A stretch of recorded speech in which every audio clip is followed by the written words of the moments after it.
Hey everyone, welcome to the show, episode 2 of the SNS cast. Lots to get to today. Radical left, as usual, rearing their ugly head. Aren't they the peaceful type?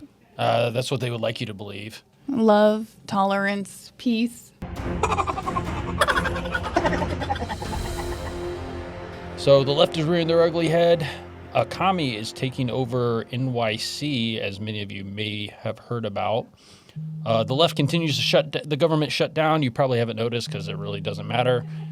And Russia is continuing to do their thing in Ukraine. Got some opinions about that. Frank's out today. He has some yeoman's work to do there on the streets of Las Vegas. Some secret squirrels, right? Some secret squirrel stuff that we shan't talk about. So first story here is New York Post reports a diminutive accountant stands on tiptoes to tear down Trump sign and shoots up the owner's house. Apparently, there's a guy who's very short and has a short fuse as well. Like how short are we talking? I don't know. Short enough that he needs to be on his tippy toes to tear down a Trump yard sign. So this guy might be a gnome. I gotta see this video. Like he might have starred in a 60s Disney movie called The Gnomemobile. If you know, you know. But apparently this guy became enraged at the sight of a Trump supporter in rural North Carolina. Shocking, I know. That's like being shocked that there's drunk people in Las Vegas. He is small. How small is he? Did you find it? It's not like I have stats, but I mean, he's standing next to like a school bus and his head comes up to the top of the grill. What? I completely missed that. Look. Okay, so Antifa Napoleon goes crazy in rural North Carolina and shoots up a Trump supporter's house. And in the article it says he's 5'6". Okay, I'm sorry to all of you who are 5'6". This guy looks shorter though, I swear. Yeah, that bus is not doing him any favors. It's the angle. It's a big bus, guys. Yeah, it's a big standard size bus. So yeah, so we have a guy that's shooting up Trump supporters' house. Apparently, he is an accountant from Cobb County, Georgia, the state I was born in, and was an Atlanta native, 75 miles west of Asheville, and came to a grinding halt when he spotted a flag hanging in Mark Thomas, the victim's front yard. Thomas said, quote, "He was driving along, saw the sign, slammed on his brakes, and had a political trigger moment, and he just had to tear the sign down. He started reaching up on his tippy toes, trying to get to the edge of the sign. I just thought to myself, this is not happening. I don't believe this." Thomas, an avowed Trump supporter who owns the paddle and rafting company, said he grabbed his rifle to confront the stranger's yard and walked out on the front porch where Campbell could clearly see him. And then Campbell, who had ripped the sign down by this time, threw it on the ground and got back in his Jeep. But instead of heeding Thomas's warning shots, the 38-year-old whipped his car back around and shot a handgun multiple times through the sunroof. Thomas estimated he popped off about 6 rounds. Okay, but I mean, are you going to really pull out a gun for like a property crime like that? I mean, maybe. Is it my property? If it's my property, I might. You know, I mean, in California, if the guy with the pulling the flag down had like brought it again, start shooting at the house, and then the homeowner shot back, the homeowner would go to jail. In California? Yeah. Oh, yeah. Do you remember that story? What was that dude? He had like 2 low IQ, obviously future engineer individuals break into his house. He shot at them, defending his home, and he lost his concealed carry in LA County.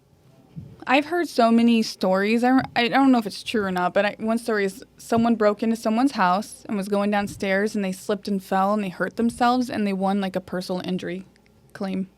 Well, that's like the famous McDonald's case of the hot coffee. Yeah, but this guy was breaking into someone's house and fell down their stairs, and then he sued the homeowner. Did he win? Yes. What? I mean, that's the story. I hope I can find it. No, come on. If I find that story, I will put it in the comments below. But don't just believe me. Don't just believe things you see online. Yeah, folks, don't do it. Don't believe the things you see. AI and everything's out there going crazy. Oh, my goodness. But anyway, we're making light of this, modern Napoleonic figure here. But this is actually, like, kind of scary, to be quite honest. I mean, he didn't shoot at him. I thought the initial reports were he shot at the homeowner, but he just popped off rounds like, he was, in the old west side of Las Vegas because he was pissed off. But at the same day, this is like a normie. Like in the Middle East at a family gathering. Right.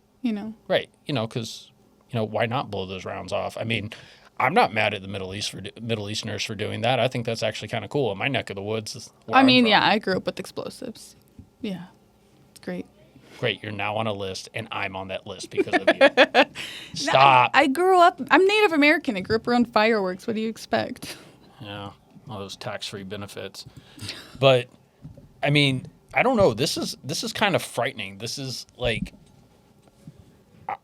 a normal person's going to go rip down a sign and then fire rounds. I mean, yeah, you could make the argument that Thomas, fired some warning shots and maybe he shouldn't have done that.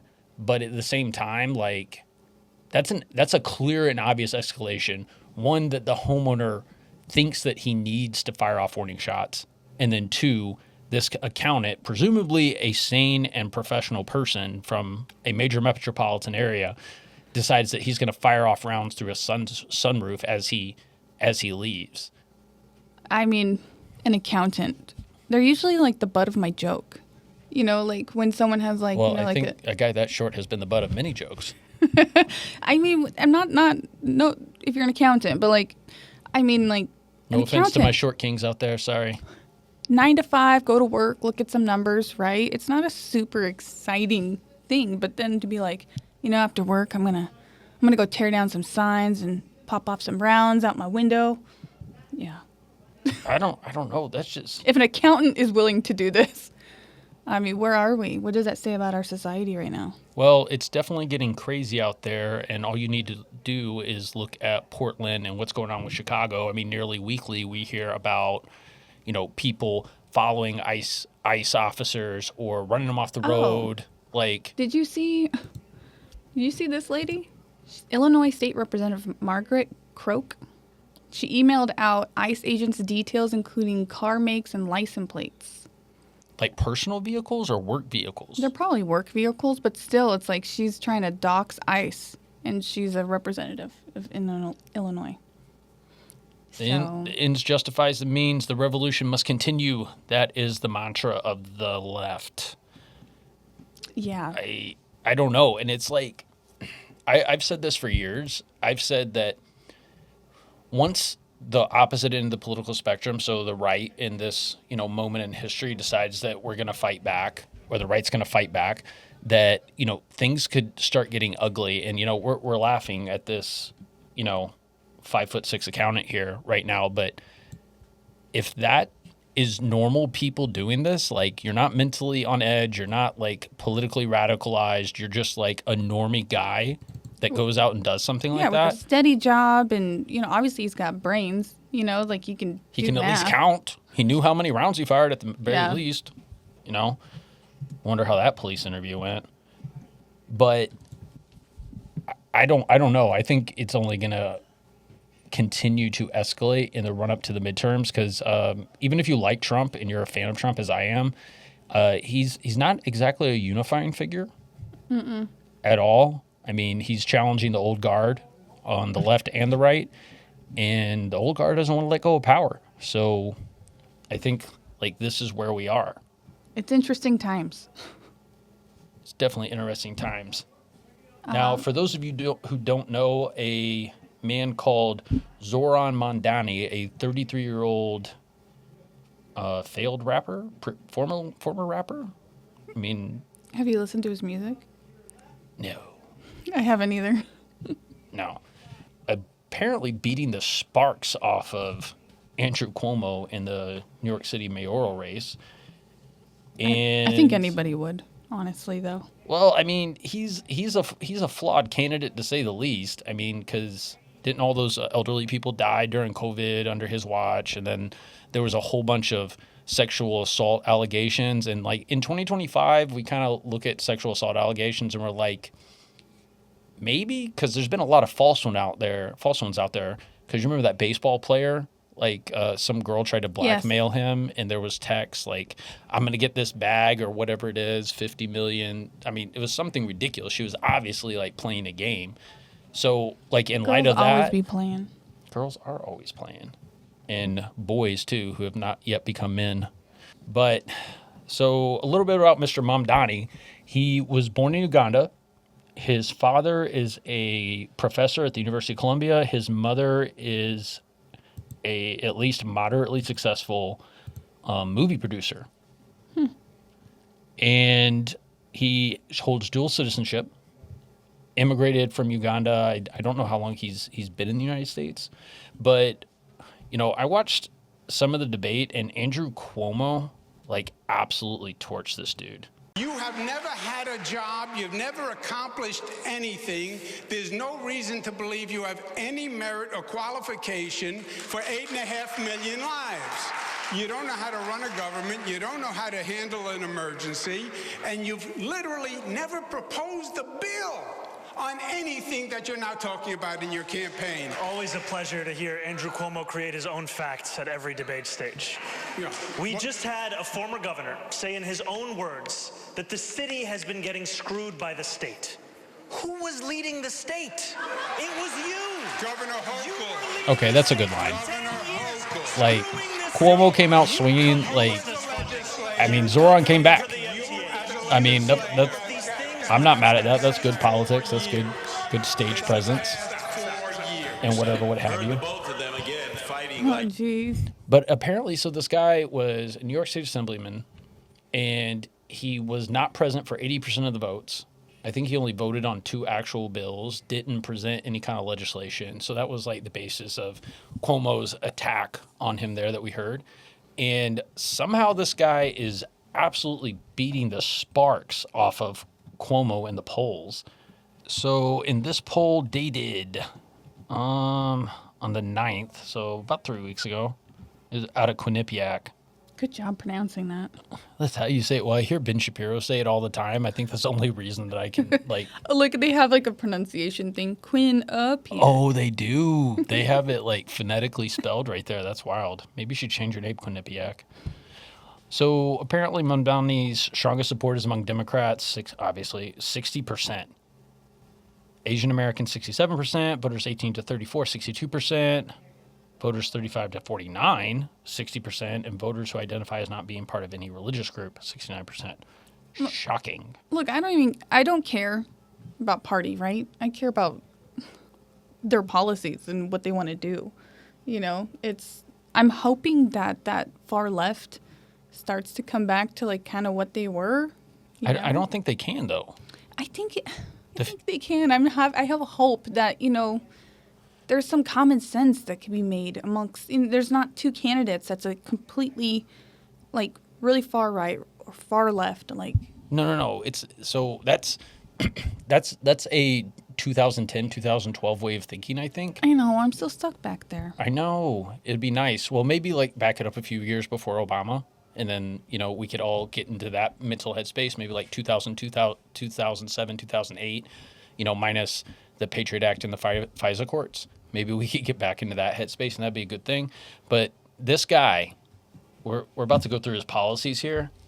He is leading Andrew Cuomo, Blue Dog Democrat, by double digits. There's like 20% that haven't even heard about Zohran.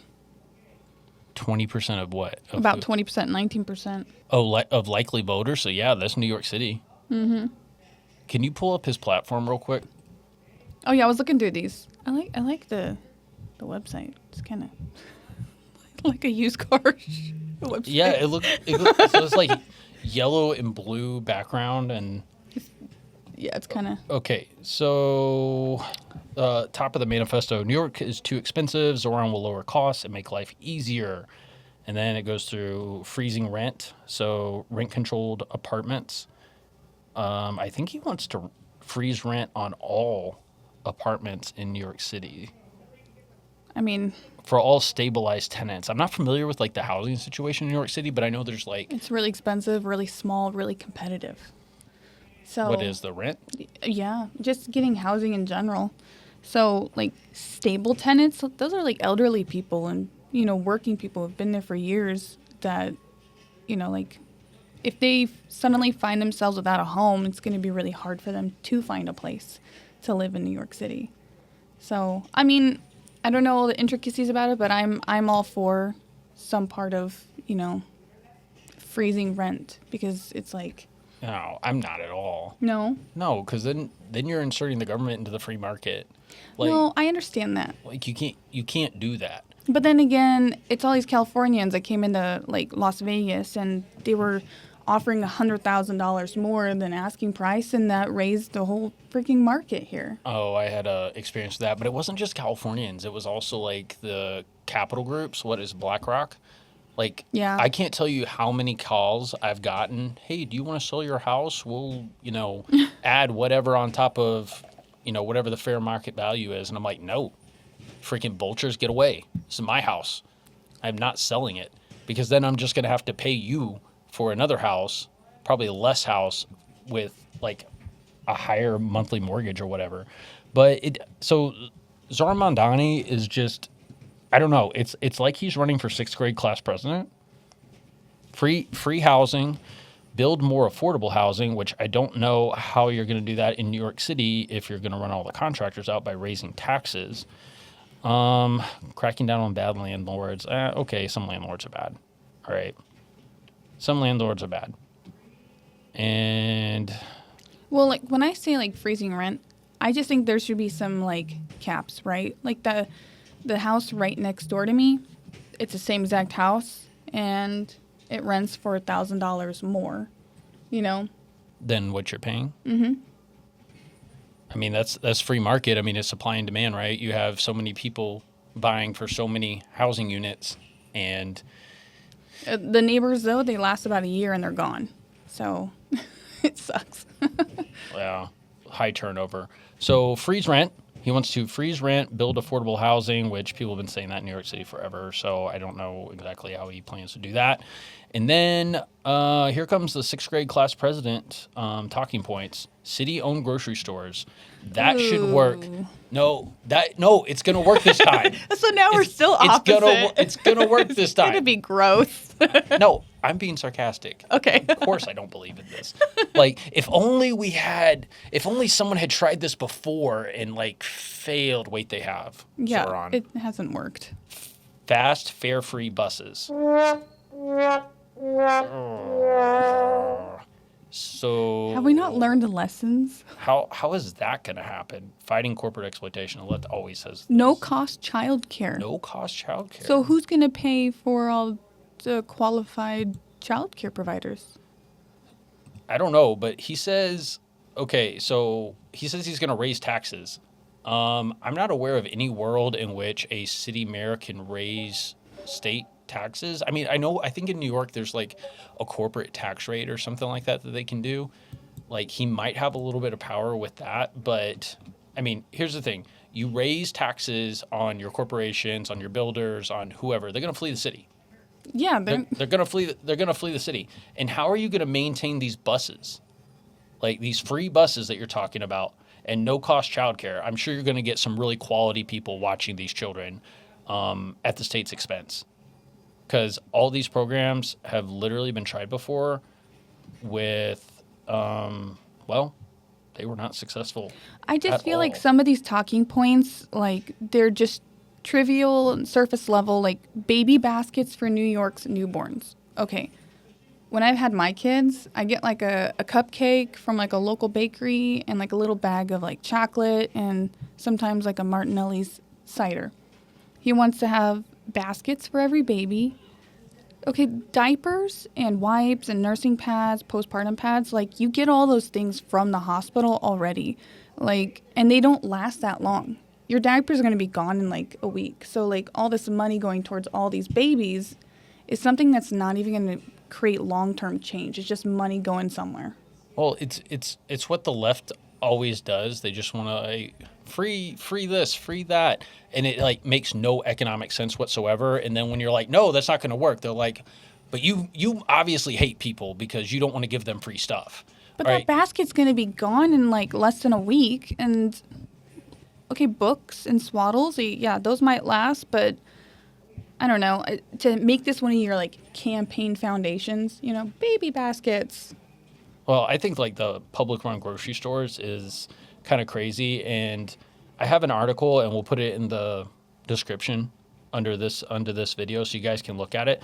But apparently this has been tried in Cuba, Hungary, Poland, and have caused long lines and shortages, poor customer service, outdated products, corruption, theft, black markets. People are already getting things at a discount, but somehow they turn that into an opportunity to steal and create a black market. And then chronic inefficiency. Sounds like the government. All right. If you pay attention to what the government does, guys, like, the government sucks at a lot of things. There's some things they can do good in the short term, but they suck at a lot of things.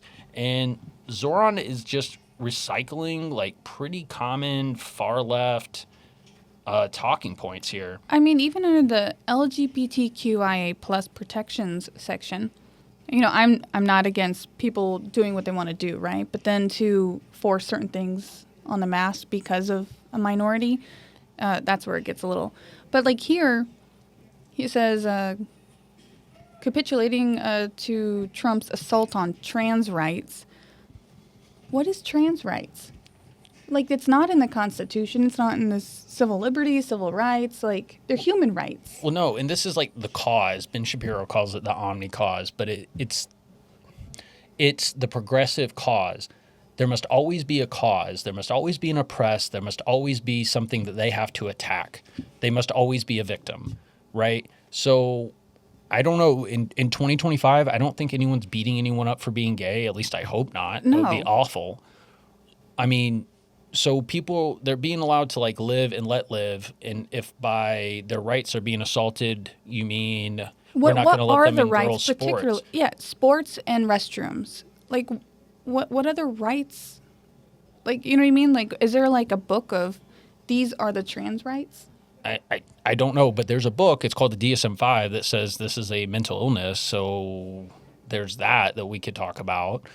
But this feeds into the larger left-leaning cause of there must always be a victim, there must always be oppressed, and if you don't stop them, if you don't pump the brakes on them, it's just going to keep on. And I know everyone says, oh, well, that's a slippery slope fallacy. Well, some of these things are not. The slippery slope is real. It's not a fallacy. Because where did we start with the LGBT rights, right? We started with leave us alone, don't arrest us, don't beat them up. And most Americans were like, cool. Cool, you're human. That those could be like civil rights and your civil liberties. Sure. All right. And most Americans can get on board in that, me included. You want to live how you want to live? That's fine. Then the next step was, oh, well, we want to be married and have civil unions because of, property rights and going to the hospital and information and this, that, and the other. And most people were like, okay, yeah, we can kind of see that. Maybe. I remember when that was a hot topic. Yeah, I do too. And then the next thing was, well, now we want to get married. And, I mean, if you're not religious, you probably don't care about that. If you're religious, you're probably saying, no, not in the church. You can't force us to do this, which that is absolutely correct. You can't. And that's when you had the issue with the gay couple that wanted the Christian baker to bake them a wedding cake. And there was the lawsuits. Sued the baker. Mm-hmm. Lawsuits in California or in Colorado and all this kind of stuff. And then the next thing is pride parades, where you got guys in assless chaps in public in front of kids waving around sex toys. The pride parades are disgusting. I used to live in Hollywood, and I worked at the West Hollywood Pride Parade one year. And mind you, they don't have like fences. I think they have to have fences now, right? Where you can't see inside. I got to see what it is now. I remember there was a whole thing where they were upset you had to be 18 and over and to get inside. But you're allowing illegal activity, open and gross lewdness, people showing their ass, literally showing other things in public. That is a crime. So I was working for a big corporation. I'll just say an airline, right? I was working for an airline that had a booth at Pride. And next to me was a game, and it had a board and a bunch of different sized and colored dildos. And they had a ring toss game. And so this little 6-year-old boy is standing there. His mom comes up, and he's really shy and embarrassed looking. And she's like, come on, honey, play the game. And he's throwing these rings on these dildos in West Hollywood. That's degenerate. I'm sorry. That's absolutely degenerate. It's probably like around somewhere between 2011 and 2013, somewhere around there. Well, that's grotesque. Okay, so Zohran is your typical socialist candidate. He wants to Trump-proof NYC. He wants free buses, free childcare. I'm assuming like free housing or something like that. And somehow he's going to increase taxes enough on the 8.5 million citizens in New York City to pay for all this largesse and somehow force corporations and the wealthy to stay within New York City. Like, that's crazy. That's like when California proposed that bill saying if you leave from California, you still have to pay California income taxes for like 3 years. Did you see that? Yeah. That's insane. That's absolutely insane. But to bring this full circle to the leftist cause and the leftist like playbook, Zohran is also, of course, a victim. Aren't we all? If you're on the left, yeah. Shortly after I'd announced I was running for state assembly, a well-meaning Muslim uncle pulled me aside. In a quiet voice, he told me I did not have to tell people I was Muslim. He agreed when a radio host said that I would cheer another 9/11. Yesterday, Eric Adams said that we can't let our city become Europe. I want to use this moment to speak to the Muslims of New York City. I want to speak to the memory of my aunt who stopped taking the subway after September 11th because she did not feel safe in her hijab. Growing up in the shadow of 9/11, I have known what it means to live with an undercurrent of suspicion in this city. Okay, so the city that it experienced the worst terror attack known like in modern history in this great new world we live in with extremist Islamic terrorists is talking about how he's a victim because of 9/11. Yeah, there's a lot of I actually just did a paper for my master's about that. I mentioned it, where there was a lot of the Muslim community that felt the backlash of, heightened surveillance and stuff.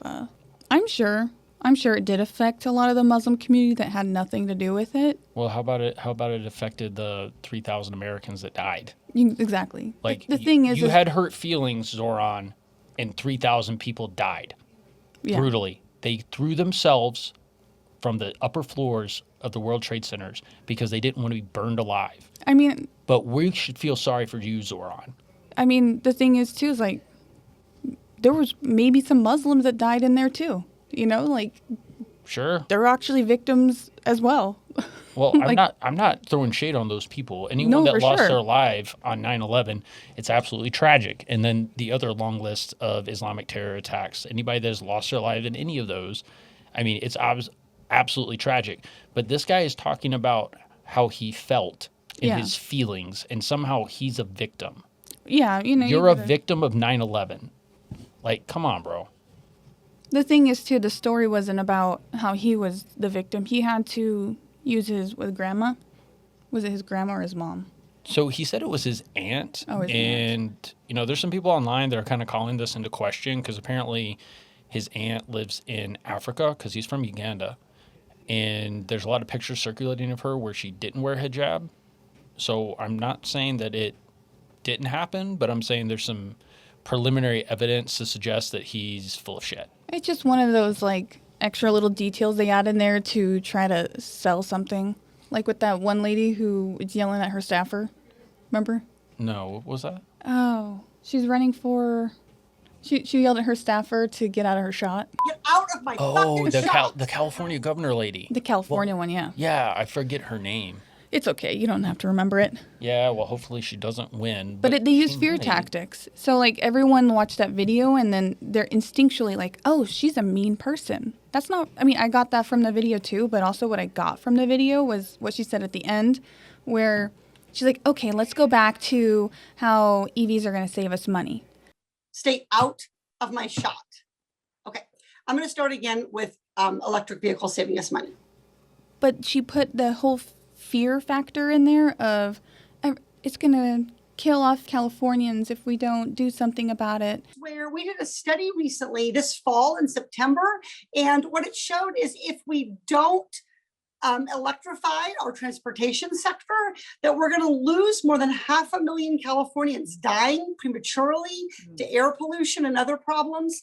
And blah, blah, blah. But she named that part of her speech as saving money for EVs. It was, if it's like going to kill people, don't you think the title of that section would be like public health and safety issues? I don't know. I'm so tired of the whole EV, like the world is ending. Like, but that's just the thing that you throw in there to just sway your emotions. But that wasn't even in her mind as the reason for that whole segment of her speech. Her segment was about saving money for EVs, but she just threw in that whole, it's going to kill Californians, as a way to sway you. Oh, just yeah, like it's he an uses emotional appeal. Then he's using his aunt as just a little thing in there just to sway you. Well, yeah, it's all an emotional appeal. Like the left is very, very good at doing that, because if you pay attention to these guys and listen to their speeches, they talk about oppressed people and victims, and they basically say, they get in their ivory tower and they're like, we're nicer than you, so you're a bad person. We love everybody except for people who don't think like us. So I fell for it. I'm from West Seattle. I grew up there. All of school, all my friends were Democrats, and they would be like, oh, this Republican candidate is evil, he's the devil, and I believed it. Not because I had any facts, or I didn't know anything about any policies or anything, but like I had a feeling. And I escaped Seattle and I moved to LA, and I escaped LA. And out of the frying pan into the fire, and then out of the kitchen. Like, would that be the appropriate analogy there? Yeah. Okay. I don't even know why we're talking about this, because it doesn't even kind of matter. But next headline, the shutdown continues. Some reports are suggesting that this could be the longest shutdown in history. I don't know who's affected by this aside from government workers. And if you're a government worker and you're not getting paid right now, I honestly have some sympathy for you. And I have a little bit more sympathy for you if you're working and not getting paid. It is affecting a lot of people who actually do need help with food stamps and stuff. They're not getting their money. Well, do they all really need that money? Not all of them, but there are people, that just down on their luck in between jobs, this or that. There are legitimate people that do need some assistance. I'm not saying that, assistance isn't good. I think that if some people truly need it, I think there needs to be better measurements on it, like keeping track, making sure they're looking for work or that they really need it. Well, sure. And I don't think anyone's against helping people that are truly in need. And I understand it's hard to come up with a rubric for that, but my position is it shouldn't be a lifestyle. No. It should not be a lifestyle. You're on it for 15, 20 years. I'm like, something's wrong. Well, there's people where I'm from in Mississippi, there's people that are generationally on government benefits, and I see a problem with that. I honestly do see a problem with that. But aside from that, the real reason for the government shutdown, I have a theory. Mm-hmm. So no King's protest that happened, right? Yeah. What if the politicians, the Democrats, use that as a way to get more people to augment their no King's protest? They're not at work. They're probably pissed off that you're there not getting paid. Because they're free. You think government workers are the No King's protest? I think a lot of them are, because the bureaucracy is built up by, to be fair, it's been built up by both parties, but I think it's more so on the left, because the left wants to grow government, because one of their, foundational principles is they believe that, the government can do all the good in the world, instead of conservatives who conversely are suspicious of the government and don't want the government to have as much power. And to be fair, under Trump, while I like a lot of the things that Trump is doing, there's a lot of things that he's doing that I don't like. Like what? Well, he's expanding the power of the federal government. Oh. We're at an impasse culturally, and I think it's kind of dangerous, because you have activist judges that are striking down everything he's trying to do, and then they have to fight him in the court system. They're trying to stymie everything he's trying to do. The people voted for mass deportations. That's an 80-20 issue. No, Americans don't like seeing kids getting ripped away from, by ICE agents or whatever. I don't like seeing them trafficked either. Facts. Going hard in the paint with that one, Al. Because they're not suspects. They're victims. I mean, absolutely, but Americans voted for this. Like, first, the border is secure, and we are all happy to see that, except for, people of a certain political persuasion. So now you have to hold these businesses to account, and you have to run down these criminal aliens, which, by the way, they're all criminals. Entering the United States legally is a crime. First offense is a misdemeanor. Any subsequent offenses are felonies. So these are all criminal acts. Yeah. And to the people out there that think, oh, it's no big deal, they should be able to come to America. No, there's a procedure and a process. The left for a long time has pulled the wool over our eyes and said, oh, there's an issue with the immigration system. No, there's not. We have a lottery system. We have ports of entry. We have courts. We have a whole process that actually works if you don't inundate it with people. Unvetted people that come into this country. And I get we want to be compassionate and all this kind of stuff to foreigners that, maybe are fleeing, a poor country or whatever it is. And if you're a true asylum seeker, like, I don't have a problem with it. Like, if you're being religiously persecuted, if you're being politically targeted, if you're in a gulag in Russia and you somehow escape to the United States, like, I want you here. Like, I want you to have that asylum claim. But if you're just coming from a poor area of the world, that's not our problem. Yeah. It's not. I'm sorry. I just had an epiphany. What? Okay, who's the most proud of, other than, patriots, right? Being in America is those immigrants who came here legally, took the classes, passed it, had their graduation, cried happy tears with their family. America loves immigrants that come here and do the right thing, right? Sure. Well, most of those immigrants, they know more. They do. So maybe we should, it's a little controversial, but maybe we should have a system where if you want government assistance, you have to go through a class. A civics class? Something like that. Like a civics class? So, if you've been paying attention to the shutdown, the Democrats are basically trying to undo the big, beautiful bill. There's like $1.5 trillion in spending cuts that were proposed under the big, beautiful bill. Trump's bill, and it passed. And so the Democrats' demands over this shutdown are they want to undo all those spending priorities. And part of those spending priorities is about 10% of that 1.5 trillion, so 150-ish billion, 200 billion, that is supporting Medicaid, ER visits, stuff like that for illegal aliens. And the Democrats said, no, this isn't happening, whatever. Trump made some funny memes with the sombrero. Like, some of them are really funny. There's no way to sugarcoat it. Nobody likes Democrats anymore. We have no voters left because of all of our woke trans bullshit. Not even black people want to vote for us anymore. Even Latinos hate us. So we need new voters.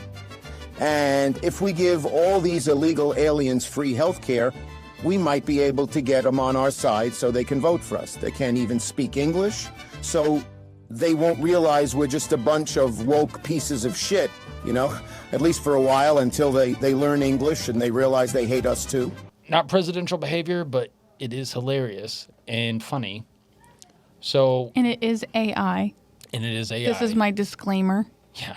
We will always let you know if it's an AI video as long as we aren't ourselves fooled. The other part of the shutdown is way back in March when Schumer averted a government shutdown.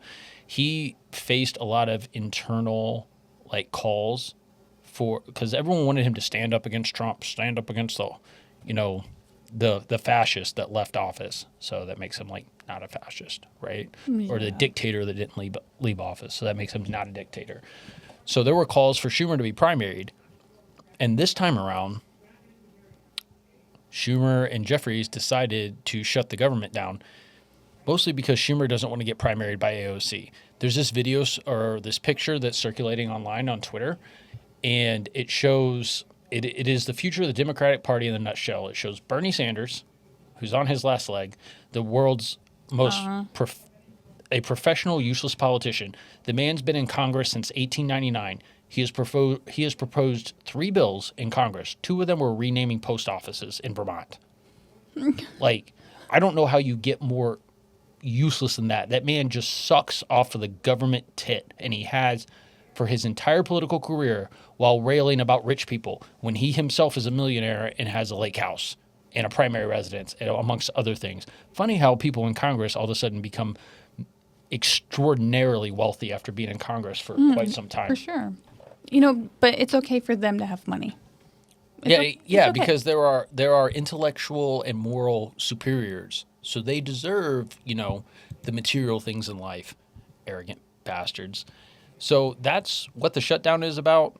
And as long as the planes are not falling out of the sky, and we're finding ways to get the troops paid. Apparently, there was an anonymous donor. He donated money. It's an anonymous donor. There's some rumors about who it is. I forget the guy's name, but he's an elderly guy to pay our soldiers during the shutdown to help things out. That's amazing. That's awesome. You know, our military men and women don't get paid enough as it is. Like, it's crazy. I got a funny story about that. So I grew up in rural Mississippi to, let's say, not an advantaged household, right? Not a privileged household, even though I'm white. Stop it. I know. It's crazy. That's blasphemous to say that you're not privileged. I know. I'm a unicorn. I'm just a unicorn, guys.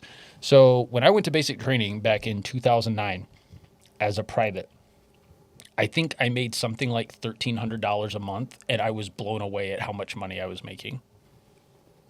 I'm not kidding. I was like, you can't live on that. Not even in the cheapest city. I was ecstatic that I was making that much money. I was 18 years old. $1,300 a month. When I was 14 years old, I got my first job at a water park in just a city just south of Seattle called Renton. I made pretzels, and I was 14 years old, and I made $12 an hour. And that was really good back then in like 2000 and, like 2004. Like, yeah. I don't even know what $12 an hour equates to. It's like $2,000 a month on full-time wages. But it was really good for like a 14-year-old kid making pretzels. You made more than Private Leach, who was in basic training at Fort Leonard And Wood, if our Missouri. pretzels broke, we got to eat them. There was a lot of broken pretzels. Well, I got to eat food too in about 45 seconds a meal. So, so what you're saying, like troops not getting paid enough, that's true. You don't join the service though. Like, yeah, you don't join it for money. You don't. But I have noticed like lately, maybe like the last 5 to 8 years, there's a lot of guys that are joining the service and they have the wrong attitude. Oh, yeah.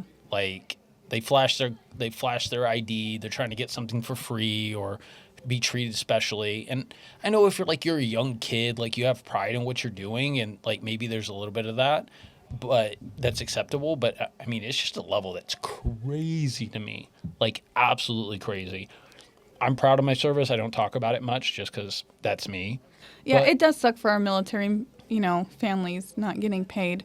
I just had a slight little inconvenience today. I was trying to get a hold of the IRS for some business tax stuff, and I can't do it online. I have to go into an office, and the offices are closed. So that tax stuff is going to have to wait.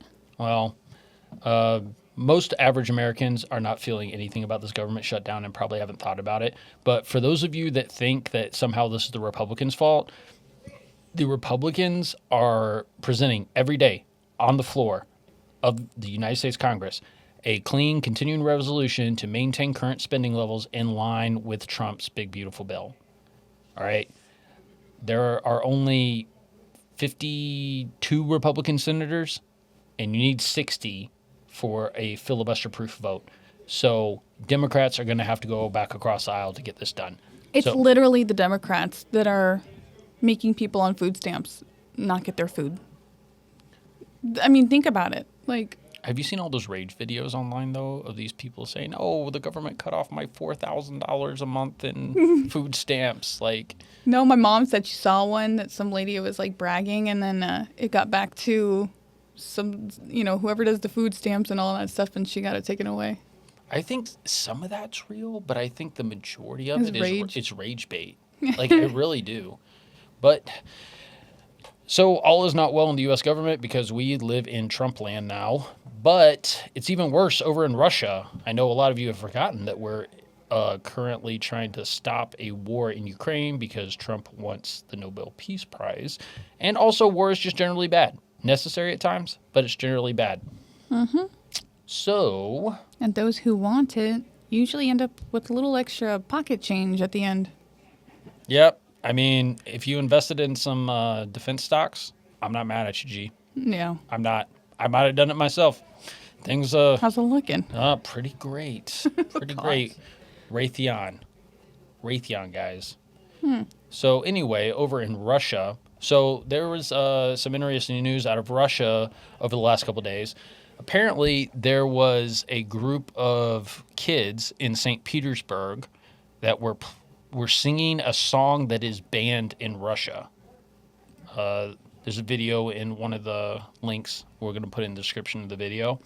But apparently the song, like, obviously Russian and English doesn't really translate too terribly well, but it's called, I think one article called it Cooperative Swan Lake, which is like an anti-war government song from like the USSR period, like when the USSR was falling. And one of the lines in the songs is the old man won't give up his throne. So they're talking about Putin, right? And some protesters were arrested, especially this girl. I'll show you a picture here. But another interesting point in that article is that there was this guy named Mikhail Khodorkovsky, right? So he was the richest man in Russia circa 2003 at the beginning of Putin's reign. And he ran the oil and gas company Yukos. And he was openly critical of Vladimir Putin. So shortly after Vladimir Putin took power, they basically arrested this guy and threw him in a gulag. And then he's living in exile in London right now. And the FSB, which is the modern day KGB, if you know, you know, who like blame him for militating against the Kremlin, because there's apparently this organization called the Russia Anti-War Committee that meets in London, and the FSB is accusing them of plotting a coup against Putin. And you see that a lot with like totalitarian regimes, like dictators. They got to find an enemy. Like when things are not looking great at home, they kind of find an enemy. And they're very paranoid, as we have seen with his poop briefcase. Oh, yeah. You remember that guy, like Prigozhin? Yevgeny Prigozhin, that guy that was head of the Wagner Group, and they started marching on Russia, and then this guy died in a plane crash, quote unquote. So this guy, Khodorkovsky, runs this organization, and the FSB is like trying to drum up some support, saying that they're trying to overthrow Putin, which I'm sure there's a lot of Russians at this time that do want to overthrow Putin. And Putin has a lot of reasons to be worried. So if you're wondering how Russia is financing the war, most of y'all are aware that it's the oil, right? They sell oil on the black market to places like India and China. Trump did a good job in the last week putting the screws on China and India, saying they're not going to buy, sanctioned Russian oil. We'll see if that actually comes to fruition, but that's actually a good move. But the Russian economy, according to the Daily Telegraph, is beginning to buckle because of high interest rates, government borrowing costs, and the economic minister, Maxim Reshetnikov, warned that the country is on the brink of recession because there's potentially an avalanche of bad debt that could trigger a financial crisis. Because what they're doing, how they're financing this war, instead of using like government money, like Kremlin rubles and the sovereign wealth fund, they're telling these banks, like threatening them, saying, "Okay, you're going to finance this war, and we're gonna somehow make it all come out in the wash," right?